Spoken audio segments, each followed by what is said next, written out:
Hello students, या video लेक्चरमध्ये मी तुमच्याशी न्यूटन्स लॉज ऑफ मोशन याच्याविषयी डिस्कस करणार आहे. तर न्यूटन्स लॉज ऑफ मोशन, न्यूटन्सने मोशनचे 3 लॉज त्याची स्टेटमेंट मांडली. आता हे लॉज आले कुठून, तर नेचरमध्ये जे इव्हेंट घडतात त्याच्या ऑब्झर्वेशनमधून न्यूटनने 3 law, Newton's laws of motion म्हणून आपण सायन्समध्ये शिकतो. तर न्यूटन्स लॉज ऑफ मोशन हे जनरली फोर्स विषयी आहेत. तर पहिला लॉ आपण आता बघूया, Newton's first law of motion. So Newton's first law of motion. तर Newton's first law of motion काय सांगतो? Newton's first law of motion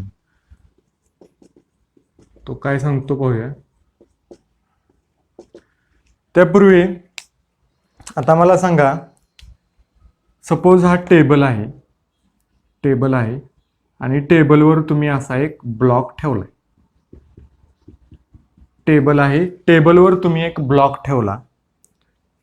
आता हा ब्लॉक त्याची जागा कधी सोडेल? हा ब्लॉक रेस्ट कंडिशनला आहे. तो त्याची जागा कधी सोडेल? स्वतःहून तो त्याची जागा सोडेल का? नाही. मग तो त्याची जागा कधी सोडेल? जोपर्यंत त्याला आपण काहीतरी अप्लाय करत नाही, म्हणजे पुश किंवा पुल काहीतरी जोपर्यंत अप्लाय करत नाही तोपर्यंत तो त्याची पोझिशन सोडणार नाही. ओके. किंवा एखादी बॉडी अशी आहे जी कंटिन्यू मोशनमध्ये आहे, पुढे जाते. सपोज मोशनमध्ये ही बॉडी आहे. मग ही मोशनमध्ये असलेली बॉडी कधीपर्यंत थांबणार नाही? जोपर्यंत त्याला फ्रिक्शन फोर्स किंवा काहीतरी आपण पुश पुल किंवा काहीतरी फोर्स जोपर्यंत अप्लाय करत नाही, एक्सटर्नल फोर्स, तोपर्यंत ती बॉडी आहे अशी मोशनमध्ये राहणार आहे. किंवा ही रेस्टमधली बॉडी, जोपर्यंत आपण या बॉडीला फोर्स अप्लाय करत नाही, काहीतरी एक्सटर्नल फोर्स, तोपर्यंत ती बॉडी तिची पोझिशन सोडणार नाही. मग 2 टाईपच्या स्टेट आहेत बॉडीच्या. एक आहे रेस्ट कंडिशन, स्टेशनरी स्टेट, आणि एक आहे मोशन स्टेट, म्हणजे मुव्हिंग स्टेट. तर या 2 टाईपच्या स्टेट आहेत. तर या स्टेट चेंज करण्यासाठी काहीतरी एक्सटर्नल फोर्स अप्लाय करावा. बॉडीवर काहीतरी एक्सटर्नल फोर्स जोपर्यंत अप्लाय करत नाही तोपर्यंत रेस्टमधली बॉडी रेस्टमध्येच राहणार, मोशनमधली बॉडी मोशनमध्येच राहणार. मग या नॅचरल इव्हेंटचा अभ्यास करून, ऑब्झर्वेशन करून न्यूटनने फर्स्ट लॉ ऑफ मोशन काढला. तो काय सांगतो ते आता बघूया आपण. तर स्टेटमेंट काय? ए बॉडी रिमेन्स, आता मी जे तुम्हाला सांगितलं तेच स्टेटमेंट आहे. A body remains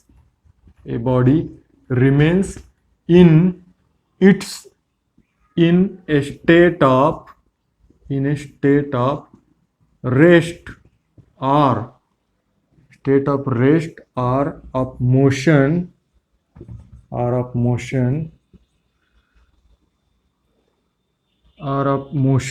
in a straight line, until or unless it is acted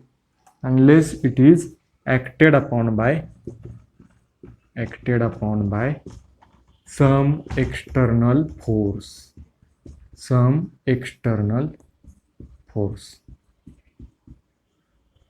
This is the statement of Newton's first law of motion. A body remains in a state of rest or of motion in a straight line unless it is acted upon by some external force. जोपर्यंत काही external force आपण बॉडीवर apply करत नाही तोपर्यंत ती रेस्टमध्ये राहणार. रेस्टमध्ये असलेली body रेस्टमध्ये राहणार किंवा मोशनमध्ये असलेली बॉडी मोशनमध्येच राहणार. हा आहे Newton's first law of motion.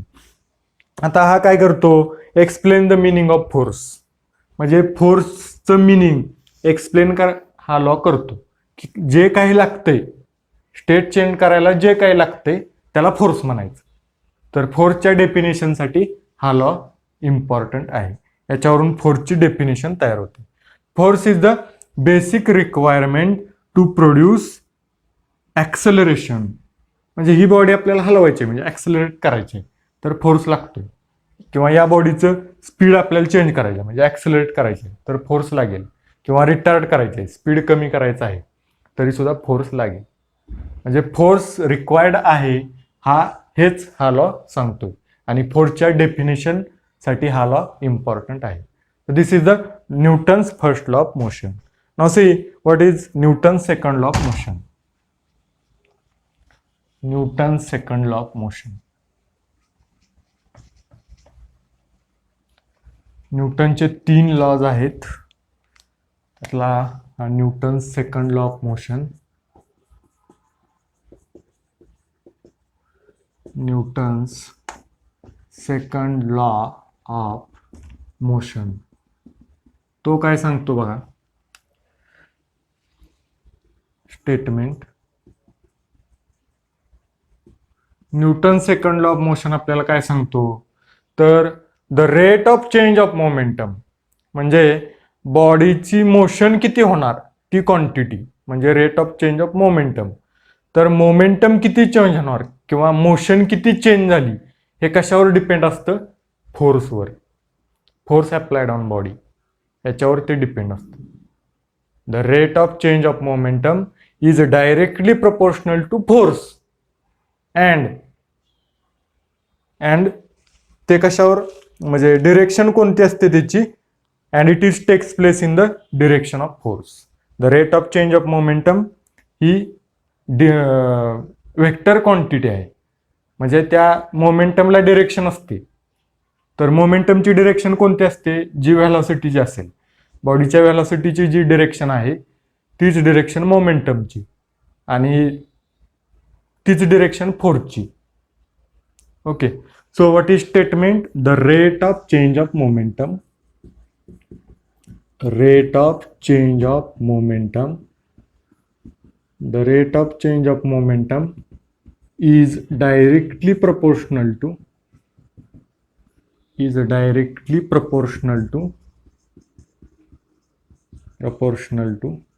force, directly proportional to force, and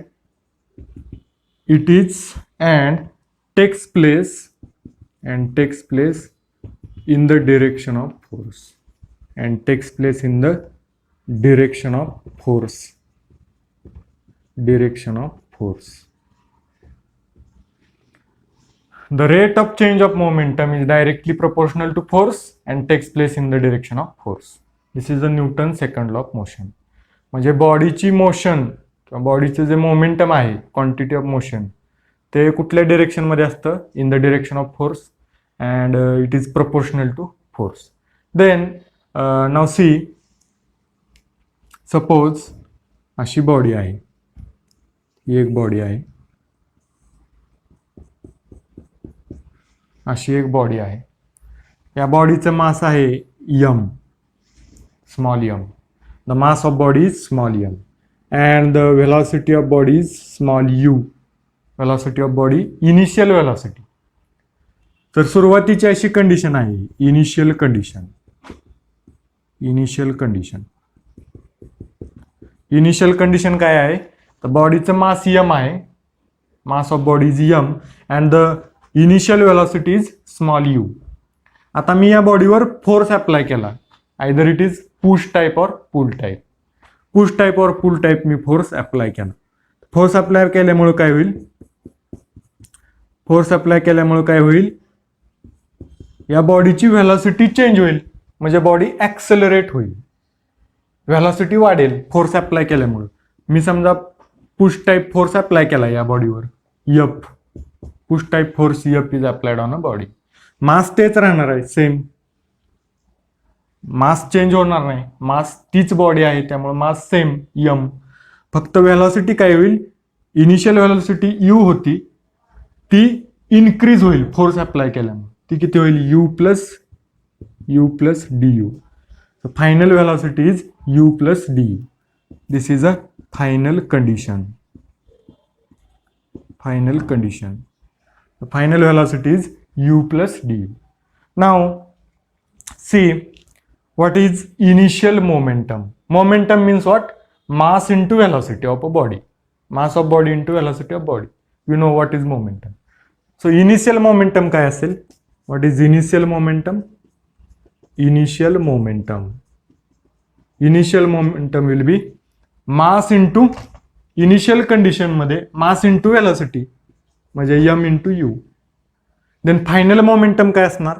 Final momentum काय असेल? Mass into final velocity u plus du.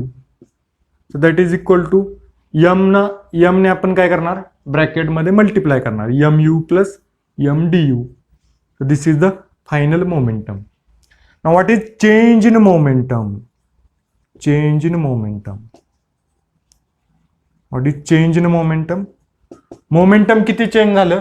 तर final momentum minus initial momentum minus करायला लागेल. Final momentum minus initial momentum. So this is final momentum minus change in momentum is equal to final momentum minus initial momentum. Initial momentum. Final momentum किती आहे? m into u minus sorry final momentum किती आहे? mu plus m du and minus initial momentum किती आहे? m into u. So plus m into u minus m into you cancel. राहिलं काय? फक्त m du. So this is change in momentum. This is change in momentum. पण आपल्या law मध्ये काय आहे बघा? लॉ मध्ये काय? Rate of change of momentum. Rate of change of momentum आहे. इथं फक्त काय झालं? चेंज ऑफ मोमेंटम और चेंज इन मोमेंटम. मग रेट म्हणजे काय? डिवायडेड बाय टाइम करायचं. इथं रेट लावलं पुढं त्याला divided by dt change in time. मग rate of change of momentum काय येणार? इथं लिहितो मी rate of change of momentum. Rate of change of momentum काय येईल? m du divided by dt. Rate म्हणलं की डिवायडेड बाय dt करायचं. आता हे मास कॉन्स्टंट आहे. मास ही क्वांटिटी काय आहे? कॉन्स्टंट. इंटू मास कॉन्स्टंट आहे इंटू du बाय dt म्हणजे काय? Change in velocity with respect to time. ही कोणती क्वांटिटी असते? Change in velocity with respect to time is nothing but acceleration. Change in velocity with respect to time is nothing but acceleration a. So rate of change of momentum is equal to m into a. And the law states that rate of change of momentum is directly proportional to force. Rate of change of momentum directly proportional to force. म्हणजेच statement काय? Mathematically f is directly proportional to m into a. तर Newton second law of मोशनचं statement theoretical and this is formula. Mathematically f is directly proportional to m into a. मग आता proportionality जर sine आपल्याला घालवायचं असेल, eliminate करायचं असेल आणि इक्वल साईन घ्यायचं असेल तर काहीतरी कॉन्स्टंट घ्यायला लागेल. मग f is equal to constant lambda घेतला मी. Constant is lambda. So f is equal to lambda m into a. So this is Newton's second law of motion. तर Newton second law of motion काय करतो? Force ची magnitude किती ते काढण्यासाठी Newton second law of motion. फोर्सची definition कोणता law देतो? Newton's first law of motion. आता याच्यानंतरचा Newton's third law of motion आपण बघूया. Newton's third law of motion.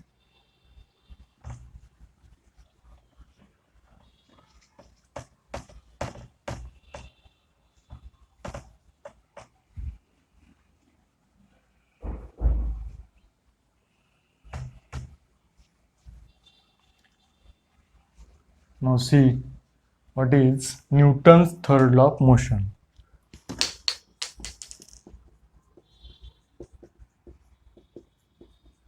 Newton's third law of motion. So what is, let us see Newton's third law of motion. आता for example तुम्ही आहे आणि तुमचा मित्र आहे. तुम्ही आणि तुमचा मित्र दोघे जण आहात.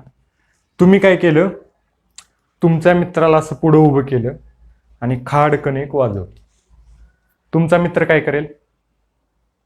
हसेल, शांत बसेल, काय करेल?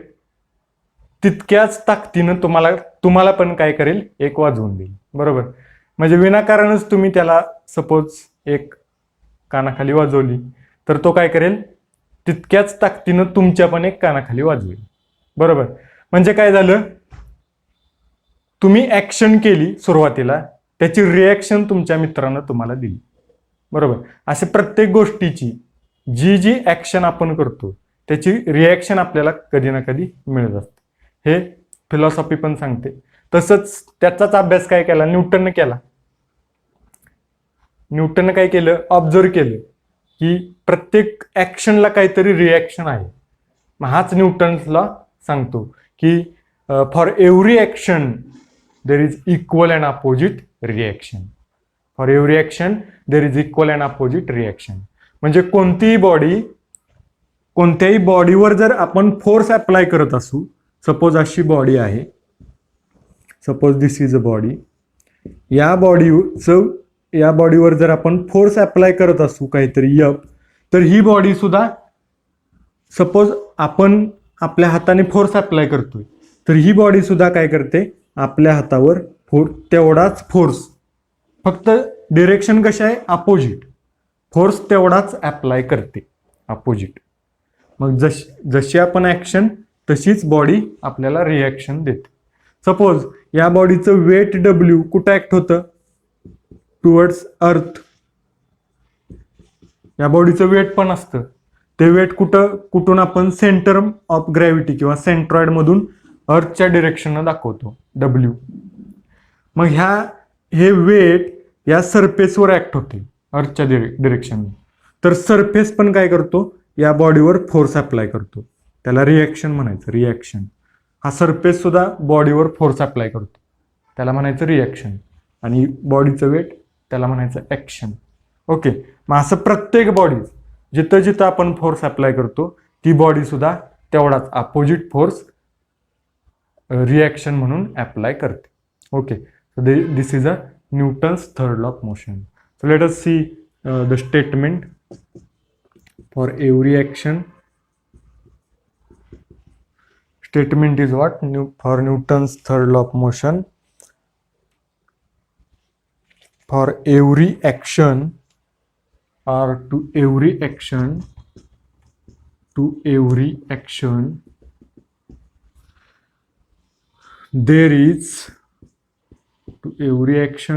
there is always an equal and opposite reaction. An equal and opposite reaction. An equal and opposite reaction. To every action there is always an equal and opposite reaction.